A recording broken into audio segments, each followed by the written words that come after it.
ನಮಸ್ಕಾರ. Smart screen YouTube ಚಾನಲ್ಗೆ ಸ್ವಾಗತ. ನಾನು ಶ್ವೇತಾ ಕಲಕಣಿ.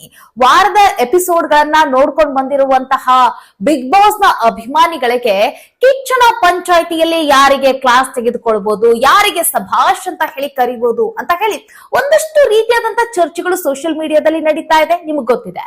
ಸೊ ಈಗ ಬಿಟ್ಟಿರುವಂತಹ ಆ ಪ್ರೋಮೋ ಅಪ್ಡೇಟ್ ಅನ್ನ ನಾವು ನೋಡ್ತಾ ಹೋಗೋಣ. ಎಸ್, ಯಾರಿಗೆ ಕ್ಲಾಸ್ ತೆಗೆದುಕೊಂಡಿದ್ದಾರೆ ಅಂತಂದ್ರೆ ಅಸುರ ಅಧಿಪತಿ ಸುದಿ ಅವರಿಗೆ ಕ್ಲಾಸ್ ತೆಗೆದುಕೊಂಡಿದ್ದಾರೆ. ಯಾಕೆ ಅಂತಂದ್ರೆ ಅಸುರ ಅಂದ್ರೆ ಹೇಗಿರಬೇಕು, ಒಬ್ಬ ರಾಕ್ಷಸ ಅಂತಂದ್ರೆ ಹೇಗ್ ನಡೆಸ್ಕೊಳ್ಬೇಕು, ರಾಜ್ಯಭಾರ ಮಾಡ್ತಾ ಇರುವಂತ ಅಸುರ ಸುದಿ ತನ್ನ ಒಂದು ಕ್ಯಾರೆಕ್ಟರ್ ನ ಅರ್ಥ ಮಾಡಿಕೊಳ್ಳದೆ ಮನೆ ಮಂದಿಯ ಜೊತೆಗೆ ಮಂಗನಂತರ ವರ್ತನೆ ಮಾಡಿರೋ ಕಾರಣಕ್ಕಾಗಿ ಇವಾಗ ಸುದೀಪ್ ಅವರು ಸರಿಯಾಗಿ ಕ್ಲಾಸ್ ತೆಗೆದುಕೊಂಡಿದ್ದಾರೆ. ಅದರ ಜೊತೆಗೆ ಒಂದಷ್ಟು ಕಂಟೆಸ್ಟೆಂಟ್ ಗಳಿಗೂ ಕೂಡ ಬೈದಿದ್ದಾರೆ ಅಂತ ಹೇಳಿ ಅನಿಸ್ತಾ ಇದೆ ಆ ಒಂದು ಪ್ರೋಮೋವನ್ನ ನೋಡ್ತಾ ಇದ್ರೆ. ಇನ್ನೊಂದು ಕಡೆಗೆ ಬಾಗ್ಲು ಓಪನ್ ಆಗ್ತಾ ಇದೆ. ಯಾರಿಗ ಇಂಟ್ರೆಸ್ಟ್ ಇಲ್ಲ, ಅದರಲ್ಲೂ ಈ ಬಿಗ್ ಬಾಸ್ ನ ಸೀರಿಯಸ್ ಪ್ರೋಗ್ರಾಮ್ ಅನ್ನ ಯಾರು ತುಂಬಾ ಲೈಟ್ ಆಗಿ ತೆಗೆದುಕೊಳ್ತಾ ಇದ್ದೀರಾ, ಸೊ ಪ್ಲೀಸ್ ನಿಮಗೆ ಒಂದೊಳ್ಳೆ ಗೌರವದಿಂದ ನಾನೇ ಮನೆಯಿಂದ ಹೊರ ಕಳಿಸ್ಕೊಡ್ತೀನಿ, ಪ್ಲೀಸ್ ಎದ್ದು ಹೋಗ್ಬಿಡಿ ಅಂತ ಹೇಳಿ ಮನೆಯ ಬಾಗಿಲು ಓಪನ್ ಆಗಿದೆ. ಸೊ ಅದು ಯಾರ ಪಾಲಿಗೆ ಓಪನ್ ಆಯ್ತು ಅನ್ನೋದನ್ನ ನೋಡ್ತಾ ಹೋಗೋಣ. ಅದರ ಜೊತೆಗೆ ಇನ್ನು ಯಾರ್ಯಾರಿಗೆಲ್ಲ ಏನೇನಂತ ಮಾತಾಡಿದ್ರು ಅನ್ನೋದ್ರ ಕುರಿತಾಗಿ ಕೂಡ ಈ ಒಂದು ಪ್ರೋಮೋದಲ್ಲಿ ಒಂದಷ್ಟು ಅನಲೈಸ್ ಮಾಡ್ತಾ ಹೋಗೋಣ. ಸೊ ಹಾಗಾಗಿ ವಿಡಿಯೋನ ಅಂತಿದ್ದವರೆಗೂ ನೋಡಿ. ವಿಡಿಯೋ ಇಷ್ಟ ಆಗಿದ್ರೆ ಲೈಕ್, ಶೇರ್, ಕಾಮೆಂಟ್, ಸಬ್ಸ್ಕ್ರೈಬ್ ಮಾಡೋದನ್ನ ಮರಿಬೇಡಿ. ವೀಕ್ಷಕರೇ, ಮೊದಲೇದಾಗಿ ಕಿಚ್ಚ ಸುದೀಪ್ ಅವರು ಇವತ್ತು ಪ್ರತಿ ವಾರ ಕಿಚ್ಚನ ಪಂಚಾಯಿತಿಗೆ ಅವರು ಎಂಟ್ರಿ ಕೊಡೋ ರೀತಿನೇ ಬೇರೆ ಆಗಿರುತ್ತೆ. ಆದ್ರೆ ಈ ವಾರ ಎಕ್ಸ್ಟ್ರೀಮ್ಲಿ ಎಕ್ಸ್ಕ್ಲೂಸಿವ್ ಆಗಿ ವಿಭಿನ್ನವಾಗಿ ಬಂದ್ರು ಅಂತಂದ್ರೆ ತಪ್ಪಿಲ್ಲ. ಹೆಂಗೆ ಅಂತಂದ್ರೆ ನೀವು ನೋಡಿ, ಹಲವು ಸೀಸನ್ ಗಳಲ್ಲಿ ಪಂಚಾಯಿತಿ ಅಂತಂದ್ರೆ ಒಂದು ಹೊಸದಾಗಿರುವಂತಹ ಒಂದು ಲುಕ್ ನಲ್ಲಿ ಬರ್ತಾರೆ. ಆದ್ರೆ ಅವರ ಎಂಟ್ರಿ ಏನಿರುತ್ತಲ್ಲ ಸ್ವಲ್ಪ ಅಂದ್ರೆ ಕ್ಯಾಶುವಲ್ ಆಗಿ ಇರತ್ತೆ, ತುಂಬಾ ಡಿಫ್ರೆಂಟ್ ಆಗಿ ಏನಿರೋದಿಲ್ಲ.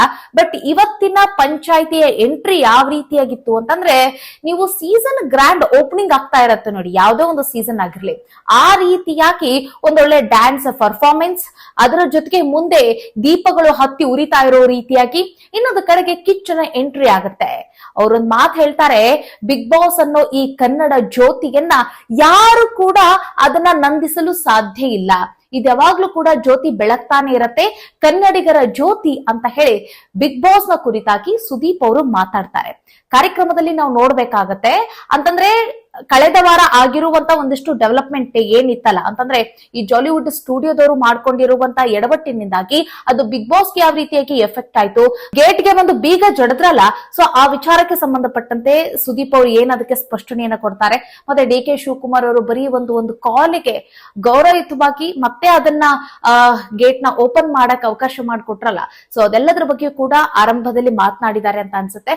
ಮತ್ತೆ ಒಂದು ರೀತಿ ಮತ್ತೊಮ್ಮೆ ಸೀಸನ್ ಗ್ರ್ಯಾಂಡ್ ಓಪನಿಂಗ್ ಕಾಣಿಸ್ತು ಅನ್ನೋ ರೀತಿಯಾಗಿ ಸುದೀಪ್ ಅವರ ಖಡಕ್ ಎಂಟ್ರಿ ಇತ್ತು, ಸಖತ್ತಾಗಿತ್ತು. ಒಂದಷ್ಟು ಜನಗಳಿಗೆ ಇಂಡೈರೆಕ್ಟ್ ಆಗಿ ಟವಲ್ ಸುತ್ತಿ ಹೊಡೆದ್ರು, ಇನ್ನೊಂದಷ್ಟು ಜನಗಳಿಗೆ ಗೌರವಯುತವಾಗಿ ಅವರಿಗೆ ಮತ್ತೊಮ್ಮೆ ಅವರು ಥ್ಯಾಂಕ್ಸ್ ಅನ್ನ ಹೇಳ್ತಾರೆ ವೇದಿಕೆ ಮೂಲಕ. ಮತ್ತೆ ಕನ್ನಡಿಗರು ಯಾರಿಗೆಲ್ಲ ಒಂದು ರೀತಿಯಾದಂತ ಏನಂತಂದ್ರೆ ಕನ್ಫ್ಯೂಷನ್ ಇತ್ತಲ್ಲ, ಬಿಗ್ ಬಾಸ್ ಹೀಗೆ ಕಂಟಿನ್ಯೂ ಆಗುತ್ತೋ ಇಲ್ವೋ, ಸ್ಟಾಪ್ ಆಗ್ಬಿಡ್ತು, ಸ್ಪರ್ಧಿಗಳೆಲ್ಲ ಈಗ ರೆಸಾರ್ಟ್ ಹೋಗಿ ಸೇರ್ಕೊಂಡ್ಬಿಟ್ರು, ಸೊ ಇನ್ ಮುಂದೆ ಬಿಗ್ ಬಾಸ್ ಇರೋದಿಲ್ವಾ ಅನ್ನೋ ರೀತಿಯಾಗಿ ಒಂದಿಷ್ಟು ಕನ್ಫ್ಯೂಷನ್ ಇತ್ತು.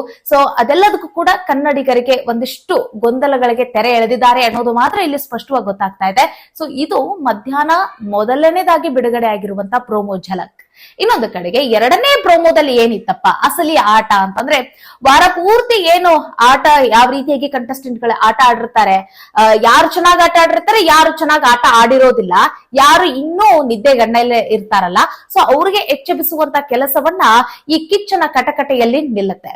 ಮೊದಲಾಗಿ ಅಪರಾಧಿಯಾಗಿ ನಿಂತವ್ರು ಯಾರು ಅಂತಂದ್ರೆ ನೋಡಿ, ಮೊದಲನೇ ಫೈನಲಿಸ್ಟ್ ಆಗಿ ಆಯ್ಕೆ ಆಗಿರುವಂತಹ ರಾಜರಾಕ್ಷಸ ಅಸುರ ಅಧಿಪತಿ ಸುದಿಗೆ ಸರಿಯಾಗಿ ಖಡಕ್ ಆಗಿಗೆ ಇವತ್ತು ಕ್ಲಾಸ್ ತೆಗೆದುಕೊಂಡಿದ್ದಾರೆ ಸುದೀಪ್ ಅವರು. ಯಾಕೆ ಅಂತಂದ್ರೆ ಅವರ ಕ್ಯಾರೆಕ್ಟರ್ ಏನು, ಅವ್ರು ಯಾವ ರೀತಿಯಾಗಿ ನಡೆದುಕೊಳ್ಬೇಕು, ಅಲ್ಲಿ ಮನೆಯಲ್ಲಿರುವಂತಹ ಕಂಟೆಸ್ಟೆಂಟ್ ಗಳು ಅಂತಂದ್ರೆ ಈಗ ಮನೆಯಲ್ಲಿರುವಂತಹ ಸದಸ್ಯರನ್ನ ಯಾವ ರೀತಿಯಾಗಿ ನಡೆಸ್ಕೊಳ್ಬೇಕು, ಇನ್ನು ಗೇಮ್ ನ ಯಾವ ರೀತಿಯಾಗಿ ತೆಗೆದುಕೊಂಡು ಹೋಗ್ಬೇಕಾಗಿತ್ತು, ಇದ್ಯಾವುದರ ಸೀರಿಯಸ್ನೆಸ್ ಇಲ್ಲದೆ ಇರುವಂತಹ ವ್ಯಕ್ತಿ ಸುದಿ. ಸೊ ಹೀಗಾಗಿ ಖಡಕ್ ಹಾಕಿಗೆ ಅವ್ರಿಗೆ ಉಗ್ದಿದ್ದಾರೆ, ಬೈದಿದ್ದಾರೆ ಅಂತಂದ್ರೆ ತಪ್ಪಿಲ್ಲ. ಸೊ ಅದನ್ನೆಲ್ಲ ನಾವು ಎಪಿಸೋಡ್ ಅಲ್ಲಿ ನೋಡ್ಬೇಕಾಗತ್ತೆ. ಬಟ್ ಇಲ್ಲಿ ಸುದಿ ಕೊಡ್ತಾ ಇರುವಂತ ಒಂದು ಸ್ಪಷ್ಟನೆಯನ್ನ ನೀವು ಕೇಳ್ಬೋದು. ಯಾವ ರೀತಿ ಅಂತಂದ್ರೆ, ಇವ್ರಿಗೆ ಏನು ಮಾಡಿದ್ರು ಗೊತ್ತಾಗಂಗಿಲ್ಲ ಅಣ್ಣ, ಇವರೆಲ್ಲ ತುಂಬಾ ವೇಸ್ಟ್ ಇವ್ರು, ಸೊ ಇವ್ರ ಕಾಲ್ ಹಿಡ್ಕೊಳ್ಳೋದೊಂದು ಉಳಿದಿತ್ತು, ಯಾರು ನನ್ ಮಾತ್ ಕೇಳೋದಿಲ್ಲ ಅಂತ ಹೇಳ್ತಿದ್ದಾರೆ. ನೋಡಿ, ಬಿಗ್ ಬಾಸ್ ಇವರಿಗೆ ಒಂದು ರೀತಿಯಾಗಿ ಸೂಪರ್ ಪವರ್ ಅನ್ನೇ ಕೊಟ್ಟಿರುವಂತದ್ದು. ಏನಂತಂದ್ರೆ ಸುದಿ ಅವ್ರು ಏನ್ ಹೇಳ್ತಾರೆ ಎಲ್ರು ಕೇಳಲೇಬೇಕು, ಯಾವ ಶಿಕ್ಷೆನ ಕೊಡ್ತಾರೆ ಆ ಶಿಕ್ಷೆನ ಅನುಭವಿಸ್ಲೇಬೇಕು. ಸೊ ಸುದಿದೆ ರಾಜ್ಯಭಾರ ಅನ್ನೋ ರೀತಿಯಾಗಿ ಇಲ್ಲಿ ಬಿಗ್ ಬಾಸ್ ಅವ್ರಿಗೆ ಈ ರೀತಿಯಾದಂತ ಒಂದು ಬಂಪರ್ ಆಫರ್ ಅನ್ನ ಕೊಟ್ಟಿದೆ, ಪವರ್ ಅನ್ನ ಕೊಟ್ಟಿದೆ. ಅದನ್ನ ಸರಿಯಾಗಿ ಯುಟಿಲೈಸ್ ಮಾಡ್ಕೊಳಕ್ ಬರ್ಲಿಲ್ಲ. ಇನ್ನೊಂದು ಕಡೆಗೆ ಈ ವೀಕ್ ಏನಿತ್ತಲ್ಲ, ಸುದಿ ಅವರು ತುಂಬಾ ವಿಜೃಂಭಣೆಯಿಂದ ಅವರು ಇದನ್ನ ಎಂಜಾಯ್ ಮಾಡ್ಬೇಕಾಗಿತ್ತು, ಮತ್ತೆ ತಾವು ಕಾಣಿಸ್ಕೊಳ್ಬೇಕಾಗಿತ್ತು, ಮತ್ತೆ ವಿಭಿನ್ನವಾದಂತ ಕಂಟೆಂಟ್ ಅನ್ನ ಕೊಡಕ್ಕೆ ಟ್ರೈ ಮಾಡ್ಬೇಕಾಗಿತ್ತು. ಅದ್ಯಾವುದನ್ನು ಮಾಡಿಲ್ಲ. ಮತ್ತೆ ಏನಾಯ್ತು, ಮತ್ತೆ ರಾಜಮಾತೆಯ ಆಡಳಿತವೇ ಈ ಬಿಗ್ ಬಾಸ್ ಮನೆಯಲ್ಲಿ ಕಂಟಿನ್ಯೂ ಆಯ್ತು. ಹೆಂಗೆ ಅಂತಂದ್ರೆ ಈ ಅರಸಿ ಅದಕ್ಕೆ ಸೇವಕರು ಯಾವ ರೀತಿಯಾಗಿ ಕಳೆದ ವಾರ ಐತಲ್ಲ, ಅಂದ್ರೆ ಮೊದಲನೇ ವಾರ ಅದೇ ರೀತಿಯಾಗಿ ಕಂಟಿನ್ಯೂ ಆಗ್ತಾ ಇತ್ತು. ಯಾರು ಕೂಡ ರಾಕ್ಷಸನಿಗೆ ಭಯ ಬೀಳ್ತಾನೆ ಇರ್ಲಿಲ್ಲ. ಅದರ ಹೊರತಾಗಿ ಮೈಂಡ್ ಗೇಮ್ ಮಾಡ್ತಾ ಇದ್ರು, ತಮ್ಮ ಬೇಳೆನ ಬೆಳೆಸ್ಕೊಳ್ತಾ ಇದ್ರು ಜಂಟಿಗಳು. ಅಂತಂದ್ರೆ ಈ ರಾಜಮಾತೆ, ಈ ಅರಸಿಯರು ಮಾತು ಕೇಳ್ತಾ ಇರ್ಲಿಲ್ಲ. ಮತ್ತೆ ಈ ರಾಕ್ಷಸನ ಮಾತನ್ನ ಕೇಳ್ಬಿಟ್ರೆ ಒಂದ್ ಸ್ವಲ್ಪ ನಾವು ಸೇಫ್ ಆಗಿರ್ಬೋದು, ಕೆಲಸ ಕಮ್ಮಿ ಆಗ್ಬೋದು ಅನ್ನೋ ರೀತಿಯಾಗಿ ನಾಜುಕಿನ ನಡೆಯನ್ನ ನಡೀತಾ ಇದ್ರು. ಒಟ್ಟಿನಲ್ಲಿ ಏನ್ ಮಾಡಿದ್ರು, ಮನೆಯವರೆಲ್ಲರೂ ಸೇರ್ಕೊಂಡು ಆಟದ ದಿಕ್ಕನ್ನೇ ಬದಲಿಸ್ಬಿಟ್ರು. ಹೀಗಾಗಿ ಈಗ ಬಿಗ್ ಬಾಸ್ ಅನ್ನೋ ಈ ಒಂದು ಕಾರ್ಯಕ್ರಮದ ಒಂದು ಏನಂತ ಹೇಳ್ತಾರೆ, ಇವ್ರಿಗೆ ಹೆಂಗ್ ಬೇಕು ಹಂಗೆ ಅದನ್ನ ಬದಲಾವಣೆಯನ್ನ ಮಾಡ್ಕೊಂಡ್ರು. ಹೀಗಾಗಿ ಸುದೀಪ್ ಅವರು ಎಲ್ರಿಗೂ ಸೇರಿ ಹೋಗದಿದ್ದಾರೆ. ಮೊದಲನೇದಾಗಿ ಟಾರ್ಗೆಟ್ ಸುದಿ. ಯಾಕಂತಂದ್ರೆ ತಮ್ಮ ಕ್ಯಾರೆಕ್ಟರ್ ಏನಿದೆ ಅದರಲ್ಲಿ ಅವರು ನಿಂತ್ಕೊಳ್ಳಿಲ್ಲ, ಬರೀ ಮೇಕಪ್ ಮಾಡ್ಕೊಂಡಿದ್ದಷ್ಟೇ. ಅಸುರ ಅನ್ನೋ ಅದನ್ನ ತೋರಿಸಿದ್ದು ಅಷ್ಟೇ. ಅದರ ಹೊರತಾಗಿ ಅವರು ತಮ್ಮ ಕೆಲಸದ ಮೂಲಕ, ಮಾತಿನ ಮೂಲಕ, ತಾವು ಕೊಡುವಂತ ಚಾಲೆಂಜಸ್ ಮೂಲಕ ಏನು ಮಾಡ್ಲಿಲ್ಲ. ನಾರ್ಮಲ್ ಆಗೇ ಇದ್ರು. ಸುದಿ ಅನ್ನೋ ತರಾನೇ ಇದ್ರು, ರಾಕ್ಷಸನ ರೀತಿಯಾಗಿ ವರ್ತಿಸ್ಲಿಲ್ಲ. ಹೀಗಾಗಿ ಒಂದಷ್ಟು ಮಾತುಗಳು ಬಂದ್ವು. ಇನ್ನೊಂದು ಕಡೆಗೆ ಈಗ ಸುದಿ ಅವರ ಆ ಒಂದು ಆಡಳಿತದ ಕುರಿತಾಗಿ ಮನೆ ಮಂದಿಗೆ ಒಂದಷ್ಟು ಕ್ವಶನ್ ಕೇಳ್ತಾರೆ. ಮೊದಲನೇದಾಗಿ ಒಂಟಿ ಅವರನ್ನ ಹೋಗಿ ಕೇಳ್ತಾರೆ ಸುದೀಪ್ ಅವರು, ರಾಕ್ಷಸನ ಒಂದು ಆಟ ಹೇಗಿತ್ತು ಈ ವಾರ ಅಂತ ಕೇಳಿದ್ರೆ, ಅವರ ಮೇಕಪ್ ಅಲ್ಲಿ ಇತ್ತೇ ವಿನಃ ಅವರ ಆಟದಲ್ಲಿ ಇರ್ಲಿಲ್ಲ, ಅವರ ಮ್ಯಾನರಿಸಮ್ ಇರ್ಲಿಲ್ಲ, ಮತ್ತೆ ಬಿಹೇವಿಯರ್ ಅಲ್ಲಿ ಏನೂ ಬದಲಾವಣೆಗಳಿರ್ಲಿಲ್ಲ. ಒಂದು ರೀತಿ ಇನ್ನೊಬ್ರು ಹೇಳ್ತಾರೆ, ಜಂಟಿಯಲ್ಲಿ ಹೇಳ್ತಾರೆ, ರಾಶಿಕಾ ಹೇಳ್ತಾರೆ, ಒಂದು ರೀತಿ ಕಾಮಿಡಿ ಪೀಸ್ ತರ ಇದ್ರು, ಅವರು ಜೋಕರ್ ತರ ಇದ್ರು. ಲೈಕ್ ಕರೆಕ್ಟ್ ಆಗಿ ಹೇಳ್ತಾ ಇದಾರೆ ಅವ್ರು. ಯಾಕಂತಂದ್ರೆ ಇವರು ಮೇಕಪ್ ಹಾಕೊಳ್ತಾ ಇದ್ದಿದ್ದು ಲೈಕ್ ಜೋಕರ್ ತರನೇ ಹಾಕೊಳ್ತಾ ಇದ್ರು, ಜೋಕರ್ ತರನೇ ವರ್ತಿಸ್ತಾ ಇದ್ರು. ನೀವ್ ಅರ್ಥ ಮಾಡ್ಕೊಳ್ಳಿ, ರಾಜಮಾತೆ ಇವರನ್ನ ಬಿಟ್ಟು ಮೀಟಿಂಗ್ ಮಾಡ್ತಾ ಇದ್ದಾರೆ ಅಂತಂತಂದ್ರೆ ಇವ್ರು ಎಷ್ಟು ಸಲಿಗೆಯನ್ನ ಕೊಟ್ಟಿದ್ದಾರೆ ಅಂತ ಹೇಳಿ. ಸೊ ಆ ರೀತಿಯಾಗಿ ಮನೆ ಗಾಂಭೀರ್ಯವನ್ನ ಕಳೆದುಕೊಂಡ್ ಬಿಟ್ಟಿತ್ತು. ಸೊ ಇದು ಕ್ರೆಡಿಟ್ ಎಲ್ಲ ಸುದಿ ಅವ್ರಿಗೆ ಹೋಗುತ್ತೆ. ಸೊ ಸುದಿ ಅವರು ಮಾಡ್ಕೊಂಡಿರುವಂತ ಎಡವಟ್ಟು ಇವಾಗ ಸುದೀಪ್ ಅವರು ಅದಕ್ಕೆ ಸರಿಯಾಗಿ ಚಾಟಿ ಬೀಸ್ತಾ ಇದ್ದಾರೆ. ಯಾಕಂತಂದ್ರೆ ಇವ್ರನ್ನ ಇಲ್ಲಿಂದಾನೇ ತಿದ್ದಬೇಕು, ಇಲ್ಲ ಅಂತಂದ್ರೆ ಹೀಗೆ ಕೊಡುವಂತ ಟಾಸ್ಕ್ ಗಳನ್ನೆಲ್ಲ ಹಾಳು ಮಾಡ್ತಾರೆ. ಎಡವಟ್ಟು ಮಾಡ್ಕೊಂಡು ಈ ಒಂದು ಸೀಸನ್ ನ ಹಾಳೆ ಮಾಡ್ಬಿಡ್ತಾರೆ ಅಂತಂದ್ರೂ ಕೂಡ ತಪ್ಪಿಲ್ಲ. ಸೊ ಹೀಗಾಗಿ ನೋಡಿ, ಅವ್ರು ಎಷ್ಟೇ ಚೆನ್ನಾಗಿ ಡಿಸೈನ್ಡ್ ಆಗಿ ಕಾರ್ಯಕ್ರಮವನ್ನ ತೆಗೆದುಕೊಂಡು ಹೋಗ್ತೀನಿ ಅಂತ ಹೇಳಿ ಪಣ ತೊಟ್ಟರು ಸಹಿತ ಈ ಕಂಟೆಸ್ಟೆಂಟ್ ಗಳು ಯಾವ ರೀತಿಗೆ ವರ್ತನೆಯನ್ನ ಮಾಡ್ತಾರೆ ನೋಡಿ, ಅದ್ರ ಮೇಲೆ ಕಾರ್ಯಕ್ರಮ ನಿಂತಿರುತ್ತೆ. ಹೀಗಾಗಿ ಇವ್ರಿಗೆ ಸರಿಯಾಗಿ ಸ್ವಲ್ಪ ಚಳಿ ಬಿಡಿಸಿದ್ರೆ ಕಾರ್ಯಕ್ರಮ ನೆಟ್ಟಗೆ ಹೋಗುತ್ತೆ ಅನ್ನೋ ಕಾನ್ಸೆಪ್ಟ್ ಈಗ ಸುದೀಪ್ ಅವ್ರದ್ದು ಅನ್ಸುತ್ತೆ.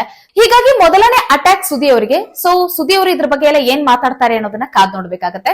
ಇನ್ನೊಂದು ಕಡೆಗೆ ಅಶ್ವಿನಿ ಗೌಡ ಮತ್ತೆ ಅಶ್ವಿನಿಯ ನಡುವೆ ನಡೆದಿರುವಂತಹ ಪೈಪೋಟಿಯ ಕುರಿತಾಗಿ, ಅಂತಂದ್ರೆ ಇಬ್ರು ನೂಕು ನುಗ್ಗಾಟ ಮಾಡ್ತಾರೆ, ಕೈ ಮಿಸಲಾಯಿಸೋ ಹಂತಕ್ಕೆ ಹೋಗ್ತಾರೆ.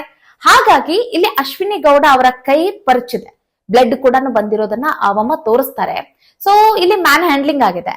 ಆ ಕುರಿತಾಗಿ ಕೂಡ ಇಲ್ಲಿ ಅಶ್ವಿನಿಗೆ ಹೋಗಿತಾರ ಅಥವಾ ಅಶ್ವಿನಿ ಗೌಡ ಅವ್ರಿಗೆ ಹೋಗಿತಾರ, ಅದನ್ನ ನಾವು ಕಾದ್ ನೋಡ್ಬೇಕಾಗತ್ತೆ. ಇನ್ನೊಂದು ಕಡೆಗೆ ಸತೀಶ್ ಮತ್ತೆ ಚಂದ್ರಪ್ರಭಾ ಇವರಿಬ್ಬರ ನಡುವೆ ನಡೆದಿರುವಂತಹ ಆ ಒಂದು ಜಗಳ, ಮತ್ತೆ ಅದರ ಮಧ್ಯೆ ಬಂದಿರುವಂತ ಧನುಷ್ ಅಂತಂದ್ರೆ ಧನುಷ್ಗೆ ಇಲ್ಲಿ ಕೈ ಮಾಡಿದ್ದಾರೆ ಸತೀಶ್ ಅನ್ನೋದು ಯಾರೋ ಒಂದಿಷ್ಟು ಜನ ಮಾತಾಡ್ತಾ ಇದ್ದಾರೆ ಸೋಷಿಯಲ್ ಮೀಡಿಯಾದಲ್ಲಿ. ಸೊ ಆ ವಿಚಾರವನ್ನು ಕೂಡ ಅವರು ತೆಗೆದುಕೊಂಡಿರ್ತಾರೆ. ಹೌದಾ ಮ್ಯಾನ್ ಹ್ಯಾಂಡ್ಲಿಂಗ್ ಆಯ್ತಾ ಅನ್ನೋದನ್ನ ಕೂಡ ಅವರು ಮತ್ತೊಮ್ಮೆ ಪರೀಕ್ಷೆಯನ್ನ ಮಾಡಿ ಅದ್ರ ಬಗ್ಗೆ ಮಾತಾಡಬಹುದು. ಸೊ ಯಾರಿಗ್ ಚಾಟಿ ಬೀಸ್ತಾರೆ ಈ ಒಂದು ಸಮಯದಲ್ಲಿ. ಮತ್ತೆ ಇನ್ನೊಂದು ಕಡೆಗೆ ಇಲ್ಲಿ ರಾಕ್ಷಸ ನೋಡಿ ಈ ರೀತಿಯಾಗಿ ಮನೆಯಲ್ಲಿ ತಮ್ಮ ಹೆಂಗ್ ಬೇಕಂಗ್ ಜಗಳ ಆಡ್ತಾರೆ, ತೂರಾಡ್ಕೊಳ್ತಾರೆ, ಏನ್ ಬೇಕಾದ್ರೂ ಅವ್ರಿಗೆ ಬೇಕಾಗಿರುವಂತ ಸ್ಟೇಟ್ಮೆಂಟ್ ಗಳನ್ನ ಕೊಡ್ತಾರೆ. ಈ ರೀತಿಯಾಗಿ ನಡ್ಕೊಳ್ತಾ ಇದ್ದಾನೆ ಅಂತಂದ್ರೆ ಕಾರಣ ಏನು? ಇಲ್ಲಿ ರಾಕ್ಷಸ ಸುದಿ ಕೊಟ್ಟಂತಹ ಸಲಿಗೆ ಈ ರೀತಿಯಾಗಿ ದುರ್ಬಳಕೆ ಆಯ್ತು. ಹೀಗಾಗಿ ಈಗ ಸುದೀಪ್ ಅವ್ರಿಗೂ ಸ್ವಲ್ಪ ಬೇಜಾರಾಗಿದೆ. ಒಂದು ಕಳೆದ ವಾರ ನಡೆದಿರುವಂತ ಇನ್ಸಿಡೆಂಟ್, ಇನ್ನೊಂದು ಕಡೆ ಈ ರೀತಿ ಇವರು ಕಂಟೆಸ್ಟೆಂಟ್ ಗಳು ಈ ರೀತಿಯಾಗಿ ಇವ್ರು ಬಿಹೇವ್ ಮಾಡ್ತಾ ಇರೋದೊಂದು. ಸೊ ಎಲ್ಲವೂ ಕೂಡ ಮಿಕ್ಸ್ಡ್ ಅಪ್ ಆಗಿ, ಸೊ ಮೊದಲನೇದಾಗಿ ನಾವು ಇಲ್ಲಿ ಎಲ್ರಿಗೂ ಕಂಟೆಸ್ಟೆಂಟ್ ಗಳನ್ನ ರಿಪೇರಿ ಮಾಡೋದು ತುಂಬಾ ಇದೆ ಅಂತ ಹೇಳಿ ಇವ ಸಖತ್ತಾಗೆ ಚಳಿ ಬಿಡಿಸ್ತಾರೆ ಅನ್ನೋದು ಮಾತ್ರ ಇಲ್ಲಿ ಕಟ್ಟಿಟ್ಟ ಬುತ್ತಿ. ಅದನ್ನ ನಾವು ಕಾದ್ ನೋಡ್ಬೇಕಾಗತ್ತೆ. ಒಂದಿಷ್ಟು ಪ್ರಾಬ್ಲಮ್ಸ್ ಗಳು ಏನೇನೆಲ್ಲ ಇದೆ ಅಂತಂದ್ರೆ, ಈಗ ಅಶ್ವಿನಿ ಗೌಡ ಅವರು ಎಲ್ಲರಿಗೂ ಕೂಡ ಒಂದ್ ಸ್ವಲ್ಪ ಹೆಂಗ್ ಬೇಕಂಗ್ ನಡ್ಕೊಳ್ತಾ ಇದ್ದಾರೆ. ಎಲ್ಲದನ್ನು ಕೂಡ ಡಾಮಿನೇಟ್ ಮಾಡ್ತಾ ಇರೋ ತರ ಕಾಣಿಸ್ತಾ ಇದೆ. ಯಾರೇನೇ ಹೇಳಿದ್ರು ಅದೆಲ್ಲವನ್ನು ಕೂಡ ಜಗಳ ತರಾನೇ ತೆಗೆದುಕೊಂಡು ಹೋಗ್ತಾರೆ. ಇನ್ನೊಂದು ಕಡೆಗೆ ಈ ರಕ್ಷಿತಾಗೆ ಅವರು ಕಾರ್ಟೂನ್ ಅಂತ ಕರೆದಿದ್ದು ಮಾತ್ರ ಸೋಷಿಯಲ್ ಮೀಡಿಯಾದಲ್ಲಿ ತುಂಬಾ ವೈರಲ್ ಆಗಿದೆ ಕಣ್ರಿ. ಅದ್ರ ಬಗ್ಗೆಯೂ ಕೂಡ ಮಾತಾಡ್ತಾರೆ. ಏನ್ ಒಬ್ಬ ವ್ಯಕ್ತಿಗೆ ಹೆಂಗ್ ಸರಿಯಾಗಿ ಗೌರವ ಕೊಡೋದು ಗೊತ್ತಿಲ್ವಾ ನಿಮ್ಗೆ? ಗೌರವಯುತವಾಗಿ ನಿಮ್ಗೆ ನಡ್ಕೊಳ್ಳೋದು ಗೊತ್ತಿಲ್ಲ. ನಿಮಗೆ ರೆಸ್ಪೆಕ್ಟ್ ಬೇಕು ಅಂದ್ರೆ ಇನ್ನೊಬ್ಬರಿಗೆ ನೀವೇನ್ ಯಾವ ಮಟ್ಟಿಗೆ ನೀವು ರೆಸ್ಪೆಕ್ಟ್ ಕೊಡ್ತಾ ಇದ್ದೀರಾ? ಹೀಗೆ ಒಂದಷ್ಟು ಮಾತುಗಳಿಂದ ಚುಚ್ಚಿ ಅವರಿಗೆ ಮಾತನಾಡೋದಿದೆ. ಯಾರು ಅಶ್ವಿನಿ ಗೌಡ ಅವ್ರಿಗೆ ಯಾವ ರೀತಿಯಾಗಿ ಮಾತಾಡ್ತಾರೆ ನೋಡ್ಬೇಕಾಗತ್ತೆ. ಇನ್ನೊಂದು ಕಡೆಗೆ ಇಲ್ಲಿ ರಕ್ಷಿತಾ ಅವ್ರಿಗೆ ಯಾವುದೇ ರೀತಿಯಾದಂತ ಮಾತಾಡೋದಿಲ್ಲ ಅಂತ ಅನ್ಸುತ್ತೆ. ಅವ್ರೇನ್ ಟಾಸ್ಕ್ ಏನ್ ಆಡಿಲ್ಲ, ರೈಟ್, ಬಟ್ ಮನೆ ತುಂಬಾ ಎಲ್ಲ ಮಾತಾಡ್ಕೊಂಡು ಚೆನ್ನಾಗಿದ್ರು. ಇನ್ನು ಮಲ್ಲಮ್ಮ ಅವ್ರೊಂದ್ ಮಾತು ಹೇಳ್ತಾರೆ ಈ ಮಂಜು ಭಾಷಿಣಿ ಅವರಿಗೆ, ಏನಂತಂದ್ರೆ ನನ್ನ ತಲೆಯಲ್ಲಿ ವಿದ್ಯೆ ಇಲ್ಲದಿರ್ಬೋದು, ಆದ್ರೆ ನನ್ನ ತಲೆಯಲ್ಲಿ ಬುದ್ಧಿ ಇದೆ, ಹುಷಾರಾಗಿರಿ ಅಂತ ಹೇಳ್ತಾರೆ. ಸೊ ಅದ್ರ ಬಗ್ಗೆ ಕೂಡ ಮಾತಾಡ್ಬೋದು. ಕಾದ್ ನೋಡೋಣ ಇವತ್ತಿನ ಒಂದು ಕಿಚ್ಚನ ಪಂಚಾಯಿತಿಯಲ್ಲಿ ಏನೇನೆಲ್ಲ ಆಗ್ಬೋದು ಅಂತ ಹೇಳಿ. ಒಟ್ಟಿನಲ್ಲಿ ಕಂಟೆಸ್ಟೆಂಟ್ ಗಳು ಈ ರೀತಿಯಾಗಿ ದುರ್ಬಳಕೆಯನ್ನ ಮಾಡ್ಕೊಳ್ತಿರೋ ಕಾರಣಕ್ಕಾಗಿ ಇವತ್ತು ಗೇಟ್ ಅಂತೂ ಓಪನ್ ಆಗಿದೆ, ಬಾಗ್ಲು ಓಪನ್ ಆಗಿದೆ. ಮೊನ್ನೆ ಗೇಟ್ಗೆ ಬೀಗ ಜಡ್ದಿದ್ರು, ಇವತ್ತು ಬಾಗ್ಲು ಓಪನ್ ಆಗಿದೆ. ಇವತ್ತು ಯಾರೆಲ್ಲ ಮನೆಯಿಂದ ಹೊರಗಡೆ ಹೋಗ್ತಾರೆ ಅನ್ನೋದನ್ನ ಕಾದ್ ನೋಡೋಣ. ಒಂದಂತೂ ಸೀರಿಯಸ್ ಇಶ್ಯೂಸ್ ಏನಂತಂದ್ರೆ, ಕಳೆದ ಒಂದು ಪಂಚಾಯಿತಿಯಲ್ಲಿ ಹೇಳಿದ್ರು ನೀವು ಗುಂಪಾಗಿ ಹೋಗೋ ಸಾಧ್ಯತೆಯೂ ಕೂಡ ಇದೆ. ಯಾರು ಆಟವನ್ನ ಸೀರಿಯಸ್ ಆಗಿ ತೆಗೆದುಕೊಳ್ಳಲ್ಲ ನೋಡಿ ಅವರಿಗೆ ಅಂತ ಹೇಳಿದ್ರು. ಸೊ ನೋಡೋಣ, ಈ ಒಂದು ಸೀಸನ್ ಅಲ್ಲಿ ಅಷ್ಟಾಗಿ ಕಂಟೆಸ್ಟೆಂಟ್ ಗಳು ಸೀರಿಯಸ್ ಆಗಿ ಆಡ್ತಾ ಇದ್ದಾರೆ. ಪ್ರಾಮಿಸಿಂಗ್ ಕಂಟೆಸ್ಟೆಂಟ್ ಗಳು ಅಂತ ಹೇಳಿ ಅಷ್ಟಾಗಿ ಅನಿಸ್ತಾ ಇಲ್ಲ. ಒಂದಷ್ಟು ಜನ ಅಂತೂ ತುಂಬಾ ಬೇಕಾರಾಗಿದ್ದಾರೆ. ಯಾರನ್ನೆಲ್ಲ ಮತ್ತೆ ವಾಪಸ್ ಮನೆಗೆ ಕಳಿಸ್ಕೊಡ್ತಾರೆ ಅನ್ನೋದನ್ನ ಕಾದ್ ನೋಡೋಣ. ಇದರಲ್ಲಿ ನಿಮ್ಮ ಒಪಿನಿಯನ್ ಏನು? ಕಿಚ್ಚ ಇವತ್ತು ಯಾವ ರೀತಿಯಾಗಿ ಕ್ಲಾಸ್ ತೆಗೆದುಕೊಳ್ಬೇಕು, ಏನೇನೆಲ್ಲ ಎಕ್ಸ್ಪೆಕ್ಟೇಷನ್ ಇಟ್ಕೊಂಡಿದ್ದೀರಾ? ಅದರ ಜೊತೆಗೆ ಈ ಒಂದು ರಿವ್ಯೂ ಬಗ್ಗೆ ನಿಮ್ಮ ಅಭಿಪ್ರಾಯ ಏನು? ಕಾಮೆಂಟ್ ಮಾಡೋದನ್ನ ಮರಿಬೇಡಿ. ಮುಂದಿನ ವಿಡಿಯೋದಲ್ಲಿ ಮತ್ತೊಂದು ವಿಶೇಷ ವಿಚಾರದಲ್ಲಿ ಸಿಗೋಣ. ನಮಸ್ಕಾರ.